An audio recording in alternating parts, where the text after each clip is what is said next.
The massive ship moved through space like a metal mountain floating among the stars. Its dark hull stretched for miles, covered in strange symbols that glowed with purple light. Inside the ship, thousands of beings worked at their stations, their reptilian faces focused on screens and controls. This was the Vorthak survey vessel Dominion, one of many ships that explored the galaxy for their empire. Kang Hyun stood at his workstation, his human appearance strange among the scaled aliens around him. He had been captured as a child from a distant world and raised by the Empire to serve as their xenobiologist. His job was to study new species they found and decide if they were useful to the Empire. Most were not. The ship's captain, a massive Vorthak with scars across his face, called out orders in their harsh language. They had just entered a new star system on the edge of known space. The third planet from the sun showed signs of life, and it was Kang Hyun's job to examine it. He looked at the data streaming across his screen. The planet was mostly water with large land masses. The atmosphere contained oxygen and nitrogen, perfect for many species, but what caught his attention were the energy readings coming from the surface. They were weak, but definitely artificial. "Captain, Zorth," Kang Hyun said, his voice steady despite his nervousness. "The third planet has intelligent life." The captain turned his large head toward the human. His yellow eyes showed little interest. "What kind of intelligence? Are they advanced enough to be useful?" Kang Hyun studied the readings more carefully. He could see structures on the surface that looked like cities. There were moving objects in the atmosphere that seemed to be flying machines. But everything looked primitive compared to the Empire's technology. "They appear to be in early space-age development," he reported. "I detect nuclear energy signatures and simple rocket propulsion systems. Their largest structures suggest they have basic metallurgy and electronics." Captain Zorth made a sound that was like a laugh, but uglier. "Another primitive world. How disappointing. Are they worth enslaving?" This was always the question that made Kang Hyun's stomach turn. He had learned long ago that showing mercy would only get him killed.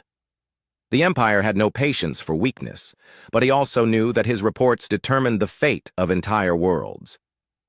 He looked at the data again. The beings on this planet, they called it Earth according to the radio signals his equipment picked up, seemed to be called humans. They looked remarkably similar to himself, which was strange. Most species in the galaxy were very different from each other.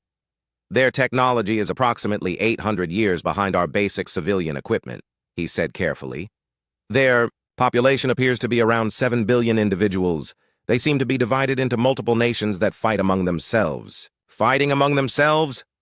Captain Zorth sounded more interested now. "That could be useful. Divided species are easier to control." Kang Hyun nodded and continued his analysis.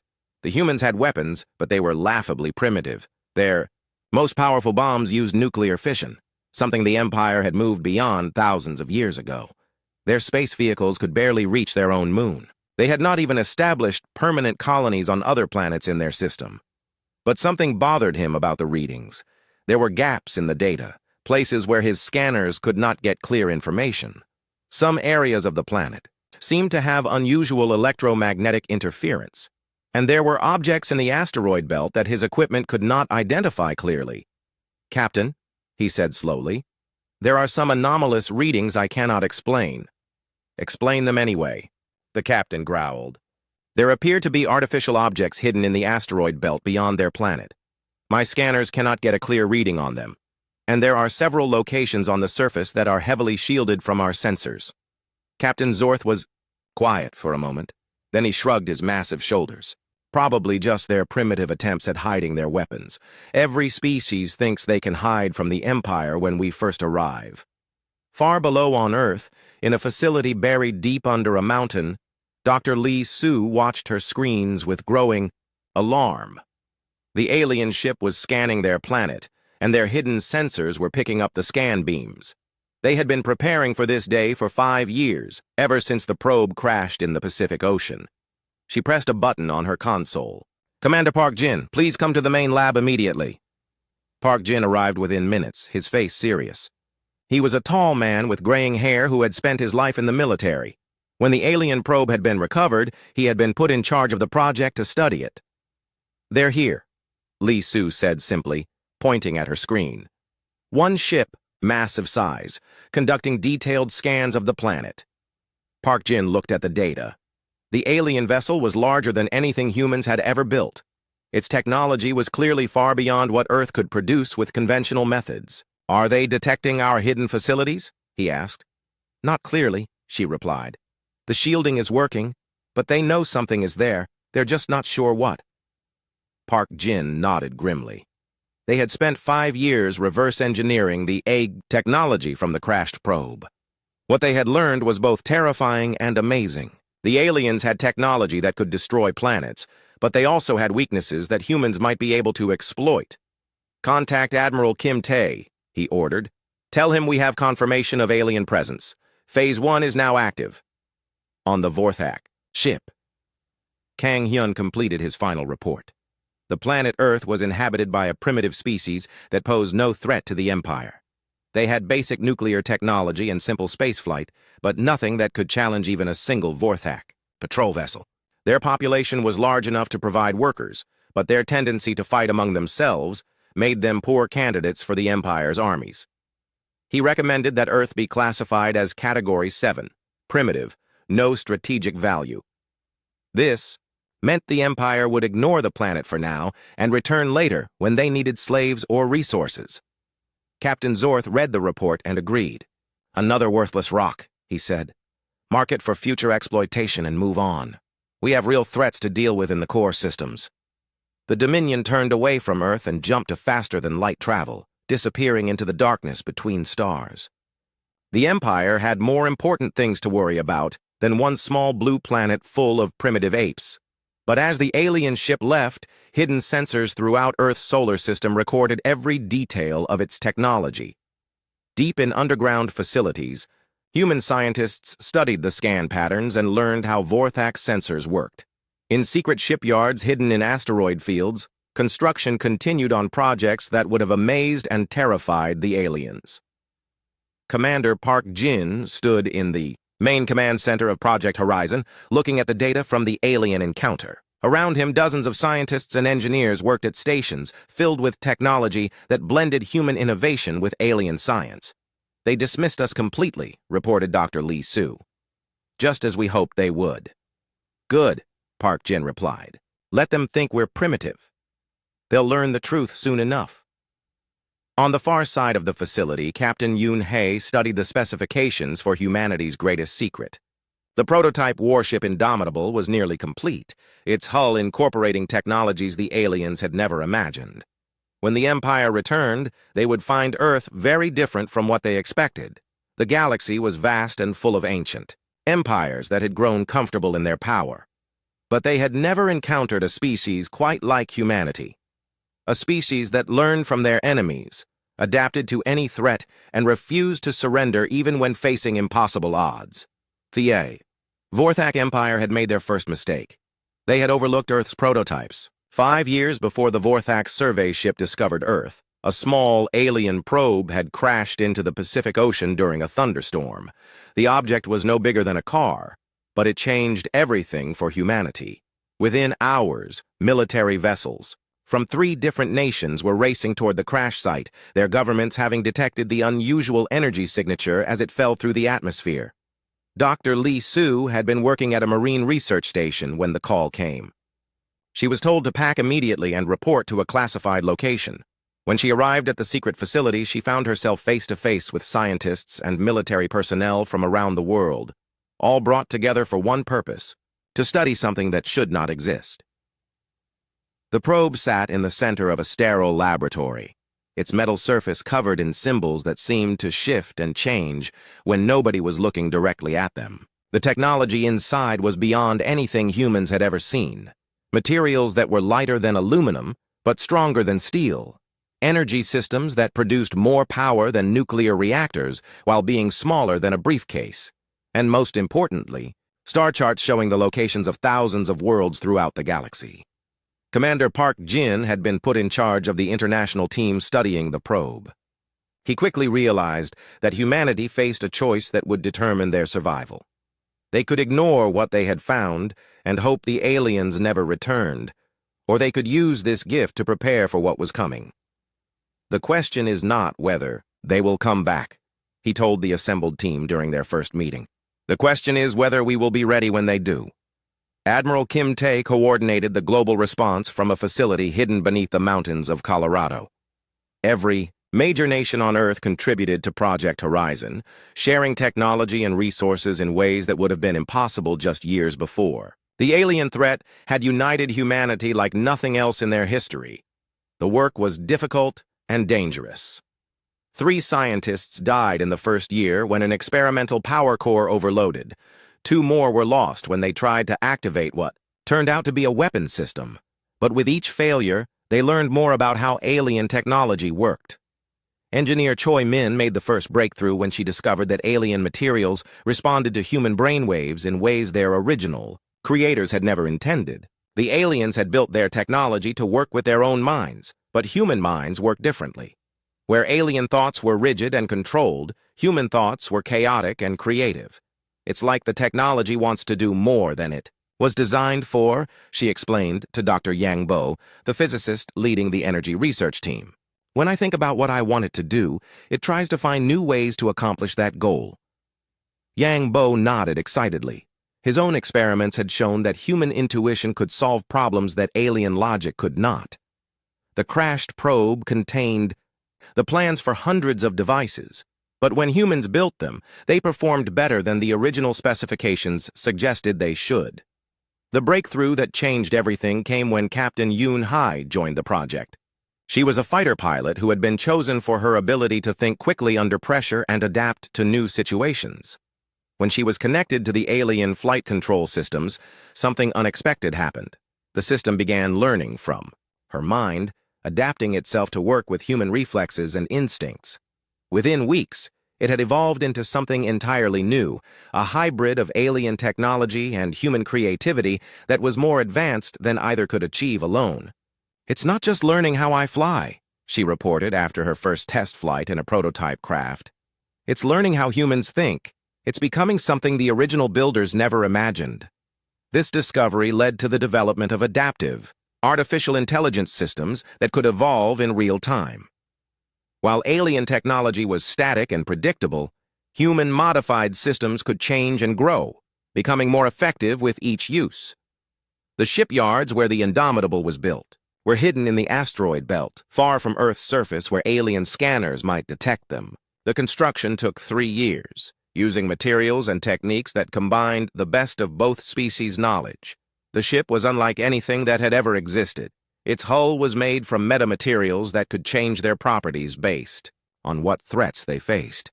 Its weapons systems could reconfigure themselves during battle, adapting to enemy defenses faster than those defenses could adapt to them. And at its heart was an artificial intelligence that learned from every encounter, becoming smarter and more capable with each passing day. But the Indomitable was not humanity's only secret. In facilities around the world, other projects were taking shape. Engineer Oh Kai worked on cascade resonance weapons that could turn an enemy's own shields against them. Dr. Nam Su developed communication systems that could hack into alien networks and turn their own technology against them. The most important discovery came from studying the probe's memory systems. Yang Bo found records of dozens of alien species that had been conquered by the Vorthak Empire. Each one had fallen the same way, overwhelmed by superior technology and rigid tactical doctrine that had remained unchanged for thousands of years. "They win because they're stronger," he explained to the other team leaders. "But they've never faced an enemy that could adapt faster than they could respond. Every species they've conquered fought them the same way their ancestors did. But humans don't think like that." Admiral Kim Tae understood the implications immediately. The Vorthak Empire was powerful because it was ancient and stable, but that stability was also a weakness. They had grown comfortable with easy victories over species that could not match their technology or adapt to their tactics. "We need to make them think we're just another primitive species," he decided. "Let them believe their own intelligence reports. When they come back, they need to expect an easy victory right up until the moment we destroy them." This led to one of the most difficult decisions humanity had ever made. While they prepared for war, they had to continue appearing primitive and divided to any alien observers. The public could not know about the threat they faced or the preparations being made to defend them. Li Su worked with psychologists and sociologists to ensure that Earth continued to look like a typical pre-space flight civilization. Wars continued in some regions while peace prevailed in others. Space exploration proceeded at its normal slow pace. To any outside observer, humanity appeared to be developing exactly as expected for a species at their technological level. But beneath the surface, everything had changed. The world's best minds worked together in secret, sharing discoveries that advanced human science by centuries in just a few years. Military forces trained with weapons and tactics that would have seemed like magic to earlier generations, and in hidden shipyards, construction began on a fleet that would shock the galaxy.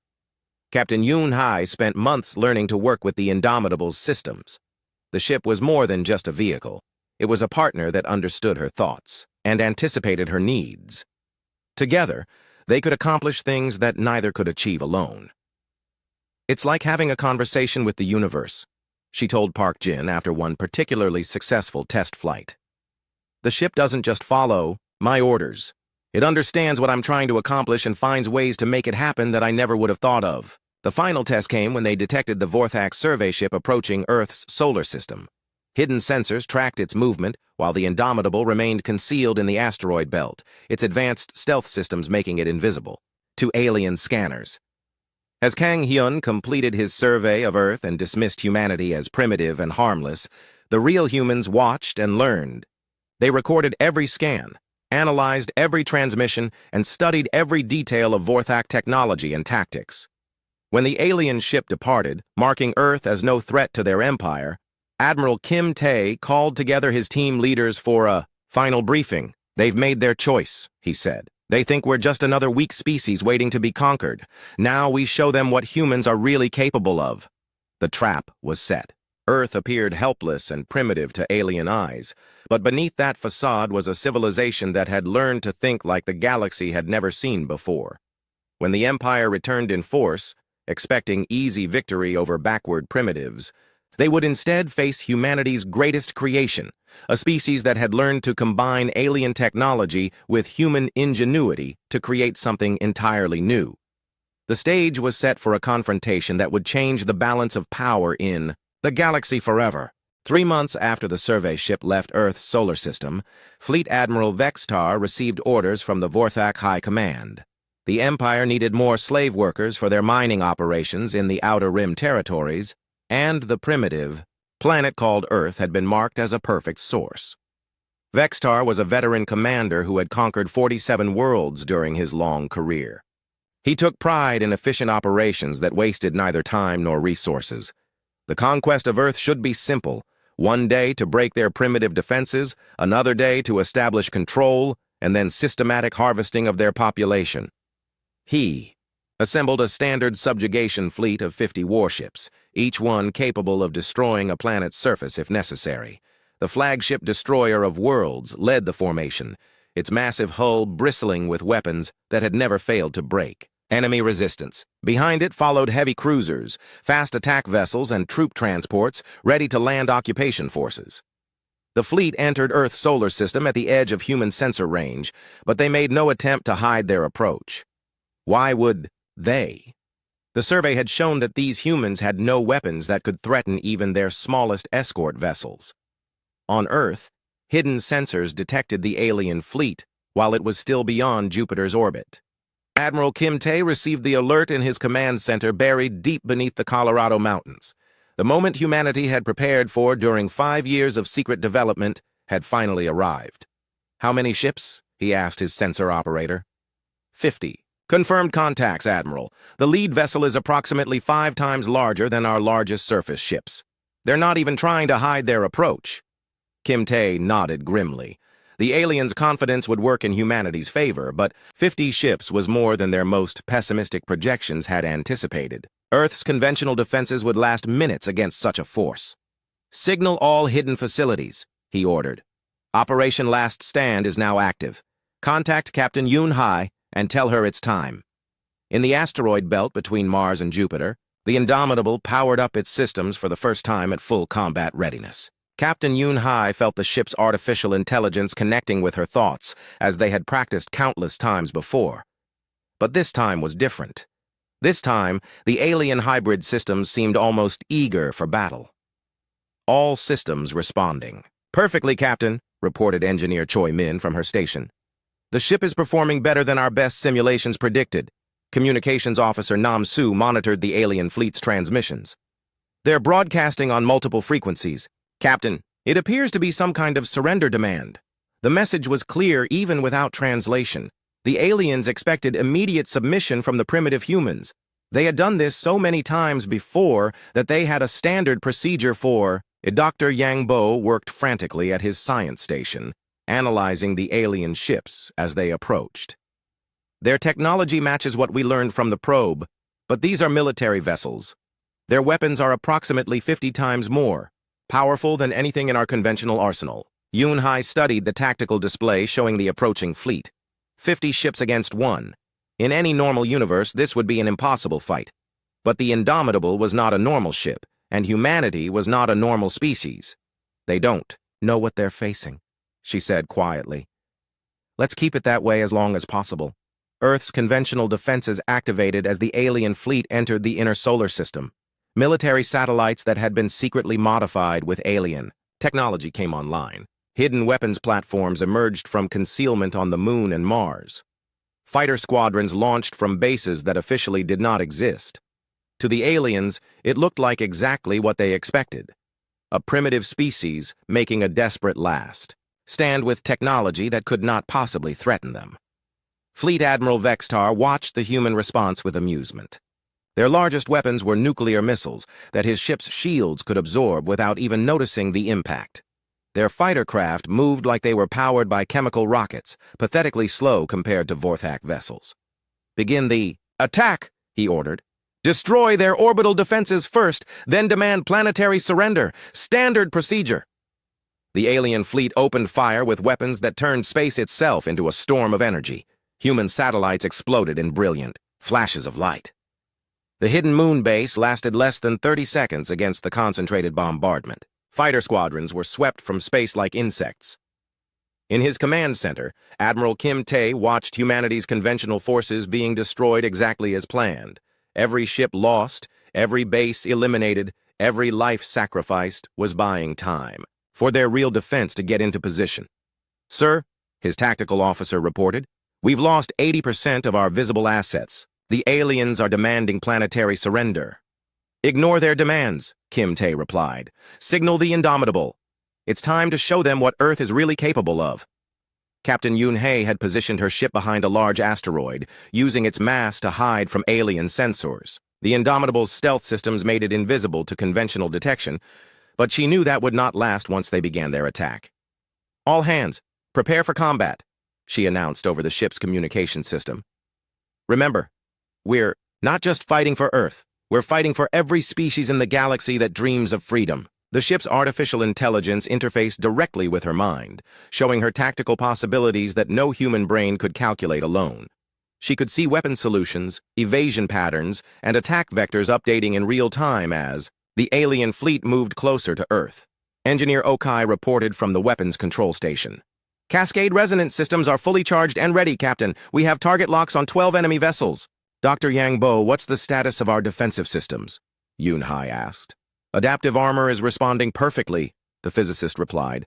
"The hull is already analyzing alien weapon signatures and preparing countermeasures." The Indomitable emerged from behind its hiding place and accelerated toward the alien fleet at speeds that should have been impossible for a ship of its size. Its hull seemed to shimmer and change as its metamaterial armor adapted to incoming threats before those threats even materialized. Fleet Admiral Vextar noticed the new contact on his sensors and frowned. Where had this ship come from? It had not been detected during their initial scans, and its energy signature was unlike anything in their database of human technology. "Analysis of the new vessel," he demanded. His science officer studied the readings with growing confusion. "Sir, the ship appears to be using technology similar to our own but modified in ways I don't understand. Its power output is fluctuating in patterns that don't match any known design." Vexatar was not concerned. One ship, even an advanced one, could not threaten his entire fleet, but he was curious about how these primitives had acquired technology so similar to their own. Target that vessel for capture, he ordered. I want to know where they got that technology. 6 Vorthak cruisers broke formation and moved to intercept the human ship, their weapons charged with energy that could melt continents, their shields activated with power that had withstood the attacks of 100 different species. Captain Yun-hai watched the enemy ships approaching and smiled grimly. The aliens were about to learn their first lesson about humanity, that being underestimated was the greatest advantage any warrior could ask for. Target the lead cruiser, she ordered. Show them what cascade resonance can do. The Indomitable's main weapon fired a beam that looked almost gentle compared to the massive energy blasts the aliens used. But when it struck the Vorthak cruiser's shields, something unexpected happened. Instead of absorbing the energy, the shields began to resonate at their natural frequency, amplifying the human weapon's power until it was turned back on the ship itself. The alien cruiser exploded in a flash of light that could be seen from Earth. Its shields, designed to protect against any attack, had become the weapon that destroyed it. Fleet Admiral Vextar stared at his tactical display in shock. One of his heavy cruisers had just been destroyed by a single shot from a ship that should not even exist. The energy readings from the human weapon made no sense according to known physics. All ships, concentrate fire on that vessel, he ordered, his voice tight with anger and confusion. Destroy it immediately! The remaining 49 ships of the Vorthak fleet turned their weapons toward the Indomitable. Space filled with energy beams, plasma bolts, and guided missiles. Enough firepower to reduce a planet to ash. But the human ship was no longer where their weapons were aimed. It moved through space in ways that violated everything the aliens understood about physics, appearing and disappearing like a ghost, striking from impossible angles before vanishing again. Captain Yun-hai felt the ship's artificial intelligence, merging with her instincts, creating a partnership that was greater than the sum of its parts. Together they danced through the storm of alien fire, each evasion setting up the next attack, each attack teaching them more about their enemy's weaknesses. The battle for Earth had begun, and the Vorthak Empire was about to discover that they had underestimated humanity in the most dangerous way possible. The Indomitable moved through space like nothing the Vorthak fleet had ever encountered. Captain Yun-hai felt the ship responding to her thoughts faster than she could form them. The alien-human hybrid technology creating possibilities that neither species could have achieved alone. Second target acquired, reported Gunnery Officer Okai as another alien cruiser exploded under cascade resonance fire. Their shields are actually making our weapons more effective. Fleet Admiral Vextar watched in growing alarm as his supposedly invincible fleet began taking losses to a single enemy vessel. The human ship moved in patterns that his tactical computers insisted were impossible, striking from angles that should not exist in three-dimensional space. How are they doing this? He demanded of his science officer. I don't know, sir, came the worried reply. Their ship appears to be phasing in and out of normal space using principles our scientists say cannot work. And their weapons are somehow turning our own defensive systems against us. Dr. Yang Bo monitored the Indomitable's systems from his science station, watching with amazement as the ship adapted to each new threat faster than the aliens could respond. Captain, the ship's artificial intelligence is learning their attack patterns. It's predicting their moves before they make them. The aliens had conquered 100 worlds using the same tactics and the same technology. Their rigid military doctrine had served them well for thousands of years, but it had also made them predictable. They responded to threats the same way. Their ancestors had, following battle plans that had not changed since their empire was young. But humanity fought differently. Where alien tactics were based on overwhelming force and proven strategies, human tactics were based on adaptation and creative thinking. Captain Yun-hai did not follow any battle plan because she was writing the battle plan as the fight progressed. Engineering. I need more power to the Cascade Resonance Array, she called out. Engineer Choi Min's hands flew over her controls. Pushing the power core beyond safe limits, Captain. We're entering uncharted territory here. Good, Yun-hai replied with a fierce smile. Uncharted territory is where humans do their best work. The ship's metamaterial hull began to glow as it absorbed energy from alien weapons and converted it into power for their own systems. What the aliens meant as attacks became fuel for human technology, turning their greatest strength into a weakness. Communications Officer Nam Su intercepted alien transmissions as panic began to spread through the Vorthak fleet. Captain, they're requesting reinforcements from their home systems. They're also sending detailed reports about our capabilities. Can you disrupt their communications? Yun Hai asked. Better than that, Nam Su replied with satisfaction. I can hack their network and send false information. Their own communication systems are about to become our weapon. The young officer had spent months studying alien technology, learning how their networks functioned. Unlike human systems that were designed to resist intrusion, alien systems had grown complacent after millennia without serious opposition. They had never faced an enemy capable of turning their own technology against them. False orders began, flowing through the Vorthak fleet's communication network. Ships received commands to move to positions that left them vulnerable to human attack. Weapon systems were given targeting data that made them fire at empty space. Defensive screens were lowered at exactly the wrong moments. Fleet Admiral Vextar realized that his fleet was losing coordination, but he could not understand why. His communications appeared to be working perfectly, but his ships were behaving as if they were receiving different orders than the ones he was giving. Sir, his tactical officer reported, 3 more cruisers have been destroyed. The human vessel is using some kind of technology that makes our shields work backwards. Vextar studied the tactical display, trying to understand how one primitive ship could be defeating his entire fleet. The human vessel appeared to be in multiple places at once, striking from impossible directions before disappearing again. Focus all fire on their projected position, he ordered. Use prediction algorithms to determine where they will be. But the Indomitable was not following any predictable pattern. Captain Yun Hai fought by instinct and inspiration, making decisions that no computer could anticipate because they were based on human intuition rather than logical analysis. The ship's artificial intelligence had learned to think like a human, combining alien computational power with human creativity to create something entirely new. It could process tactical data faster than any Vorthak computer, but it could also make intuitive leaps that pure logic could never achieve. Target their flagship, Yun Hai decided. It's time to show them what happens when you underestimate humanity. Engineer Okai targeted the massive Vorthak command ship with the Cascade Resonance Array. The weapon that had been designed to turn enemy shields into weapons was about to face its greatest test against the most powerful defensive systems in the alien fleet. The beam struck the flagship's shields and began the resonance cascade that had destroyed smaller vessels. But this ship's shields were more powerful, more complex, and theoretically more resistant to the kind of feedback that destroyed other ships. For a moment, it seemed like the human weapon would not be effective against such powerful defenses. The alien shields absorbed the energy and held firm, their massive generators working to maintain protective barriers that had never been breached. But Dr. Yang Bo had made one final modification to their weapon systems.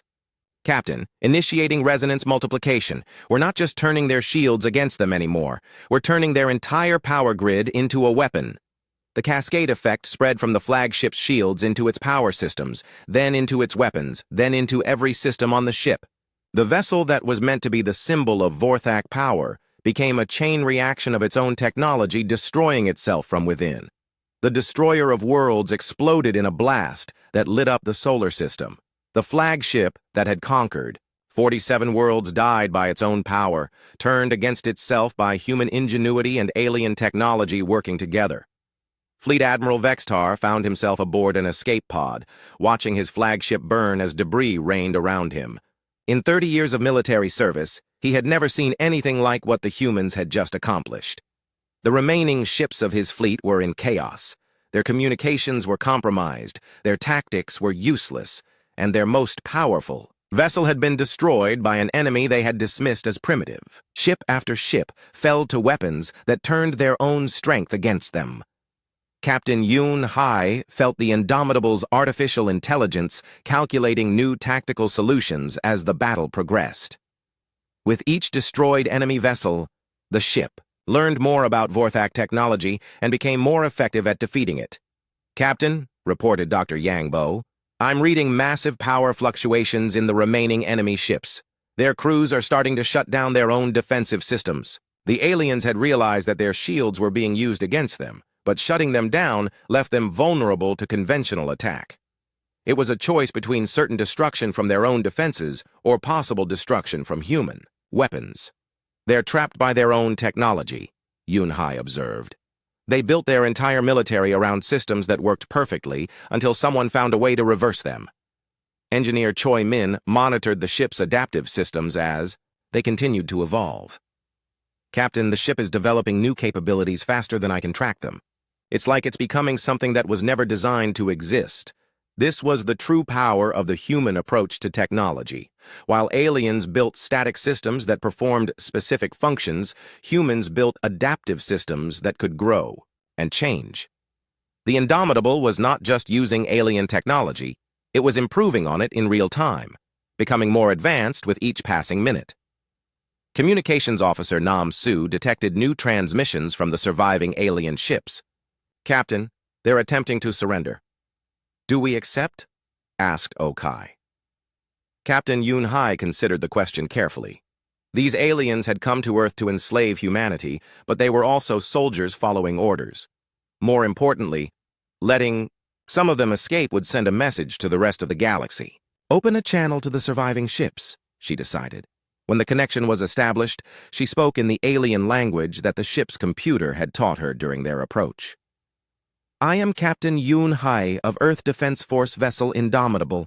Your fleet came here to conquer my world and enslave my people. We have shown you that humanity will not be conquered. She paused, letting her words sink in before continuing. You will return to your empire with this message. Earth is under human protection. Any species seeking sanctuary will find it here. Any empire seeking conquest will find only destruction. The surviving Vorthak ships began withdrawing from Earth's solar system. Their confidence shattered, and their understanding of galactic power forever changed. They had encountered something they had never imagined possible, a species that could take their own technology and make it better. But Captain Yunhai knew this was only the beginning. The Vorthak Empire would not accept this defeat quietly. The news of Fleet Admiral Vexitar's defeat reached the Vorthak High Command 3 days after the battle ended. For the first time in 1,000 years, an entire Imperial fleet had been destroyed by a single enemy vessel from a species they had classified as primitive and harmless. The surviving ships limped back to their nearest base with reports that their leaders could barely believe. The humans had technology that turned Vorthak shields into weapons. They could move through space in ways that violated known physics, and their single warship had fought with intelligence that adapted faster than any artificial system the Empire had ever created.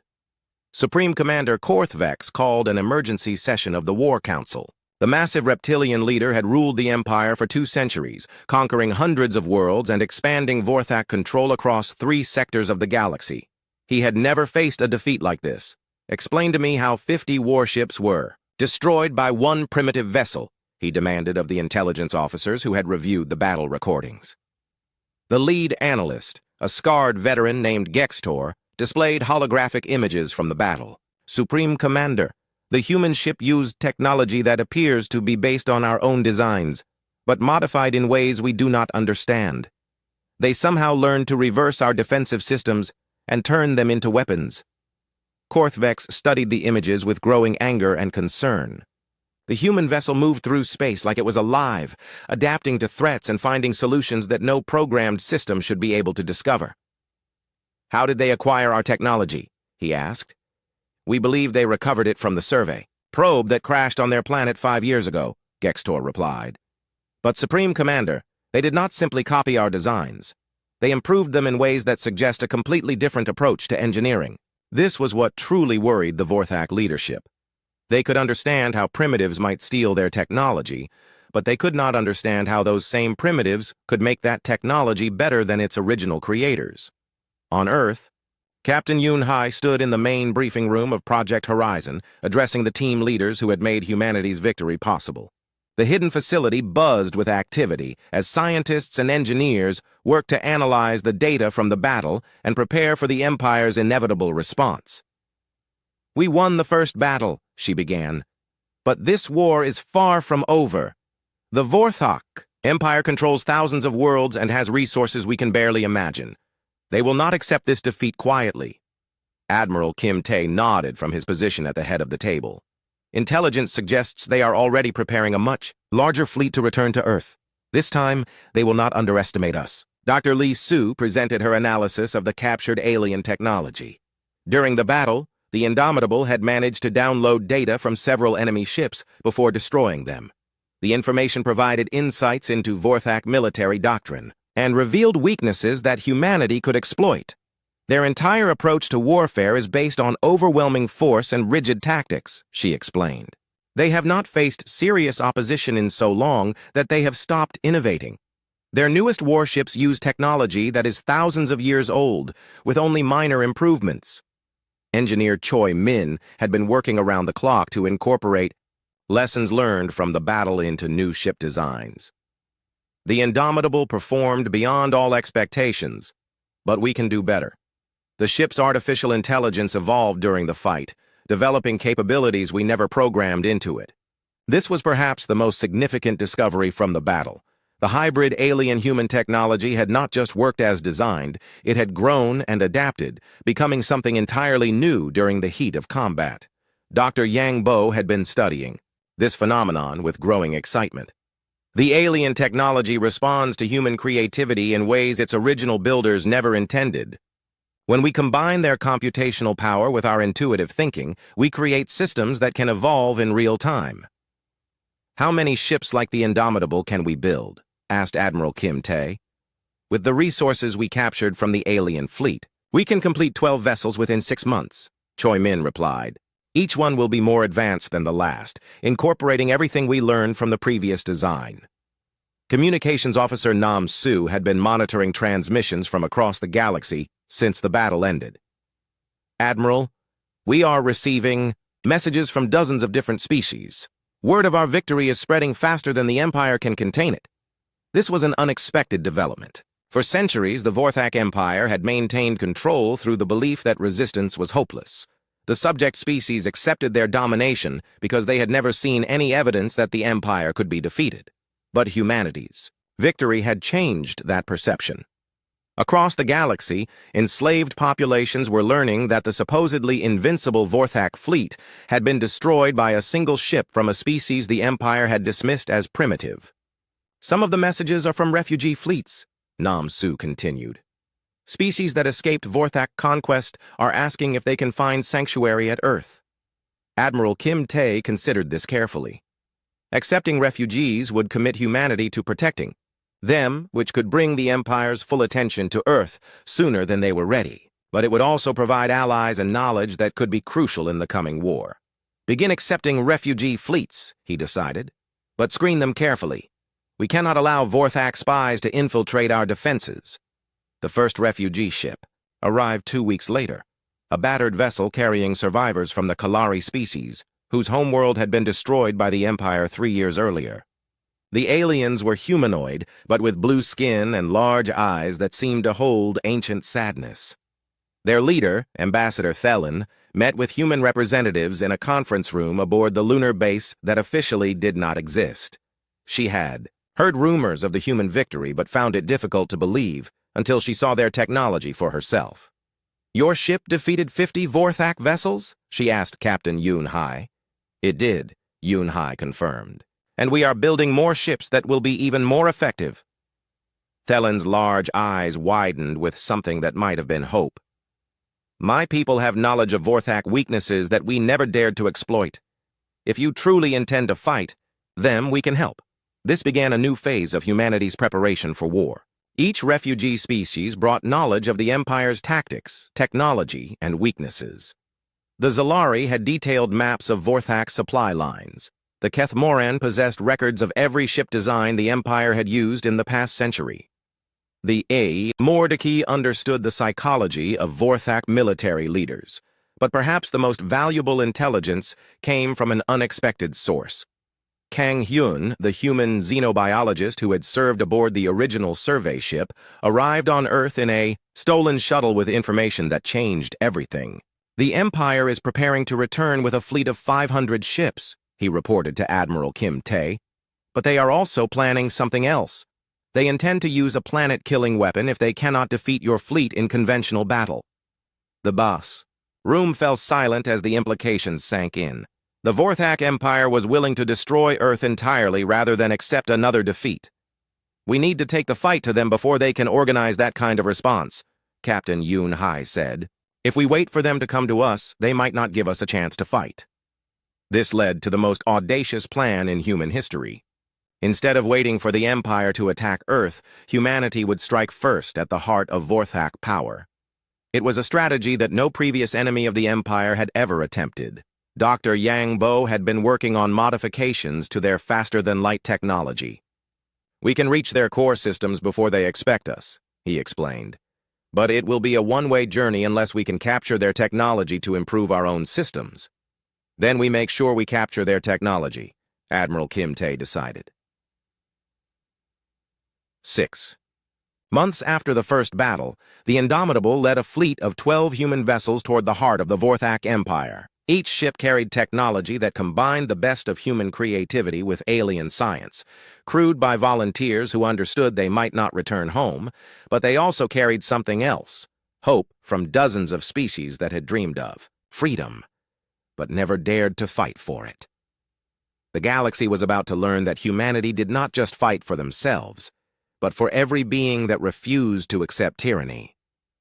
Captain Yoon Hai stood on the bridge of the Indomitable as they approached the Imperial capital system. Behind her, the other ships in the fleet moved in perfect formation, their artificial intelligence systems linked together in a network that made them more than the sum of their parts.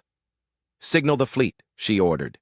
"Today we show the galaxy what happens when you underestimate the human spirit." The Vorthak Empire had ruled through fear and overwhelming force for thousands of years, but they had never faced an enemy like humanity. A species that grew stronger through adversity, that learned from defeat, and that refused to surrender even when facing impossible odds. The final battle for galactic freedom was about to begin, and the outcome would determine whether the galaxy would continue to live under the shadow of empire or finally learn what it meant to be free.